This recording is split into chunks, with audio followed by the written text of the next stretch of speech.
భారతదేశం కూడా చూస్తూ ఉంది ఏ విధంగా ఎప్స్టీన్ ఫైల్స్లో ప్రధానమంత్రి నరేంద్ర మోదీ గారి పేరు వచ్చిందో, అదేవిధంగా గౌతమ్ అదానీ గారి పేరు అమెరికాలో కరప్షన్ కేసెస్లో ఉందో, ఏ విధంగా అనిల్ అంబానీ గారి పేరు ఎప్స్టీన్ ఫైల్స్లో వచ్చిందో, ఏకంగా యూనియన్ క్యాబినెట్ మినిస్టర్ అయినటువంటి హర్దీప్ సింగ్ పూరి గారి పేరు కూడా ఎప్స్టీన్ ఫైల్స్లో రావడం జరిగింది.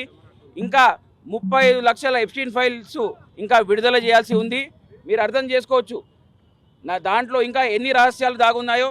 నరేంద్ర మోదీ గారు ఈ విషయాలన్నిటి మీద భయపడుతూ ఈరోజు డొనాల్డ్ ట్రంప్ గారికి సరెండర్ అయి ఉన్నారు.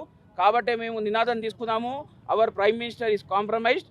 కాబట్టి మీరు చూస్తున్నారు ఈరోజు భారతదేశం ప్రపంచంలోనే అత్యంత బలశాలమైనటువంటి అత్యంత పెద్ద ప్రజాస్వామిక దేశము. మరి అటువంటి ప్రజాస్వామిక దేశానికి మరొక దేశం ఆదేశాలు ఇవ్వడము ఎంతవరకు సమంజసం?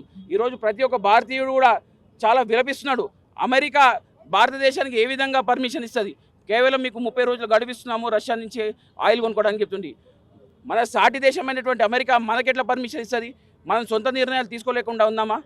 ఇంకోవైపు నరేంద్ర మోదీ ఇంకోవైపు డొనాల్డ్ ట్రంప్ చెప్తాడు పాకిస్తాన్తో కూడా యుద్ధం నేను ఆపించిన అని చెప్పి. దాని మీద కూడా మరి నరేంద్ర మోదీ ఏమీ మాట్లాడు. అంటే డొనాల్డ్ ట్రంప్ గారు భారతదేశం పట్ల ఎటువంటి అనుచిత వ్యాఖ్యలు చేసినా కానీ మన ప్రధానమంత్రి నరేంద్ర మోదీ గారు నోరు మూసుకుంటున్నారు. ఎందుకు నోరు మూసుకుంటున్నారు? వారు ప్రధానమంత్రి గారు డొనాల్డ్ ట్రంప్ గారికి సరెండర్ అయి ఉన్నారు కాబట్టి ఈరోజు నోరు మూసుకుంటున్నారు. కాబట్టి భారతదేశ ప్రజల తరఫున మేము డిమాండ్ చేస్తున్నాం, నువ్వు వెంటనే రాజీనామా చేయి, లేకపోతే ఈ అలిగేషన్స్ మీద ఈ దేశ ప్రజలకు సమాధానం చెప్పు. అప్పటి వరకు మా ఈ ఉద్యమం కాంగ్రెస్ పార్టీ తరఫున రాహుల్ గాంధీ గారి తరఫున కొనసాగుతూనే ఉంటుందని చెప్పేసి ఈరోజు తెలియజేస్తున్నాం.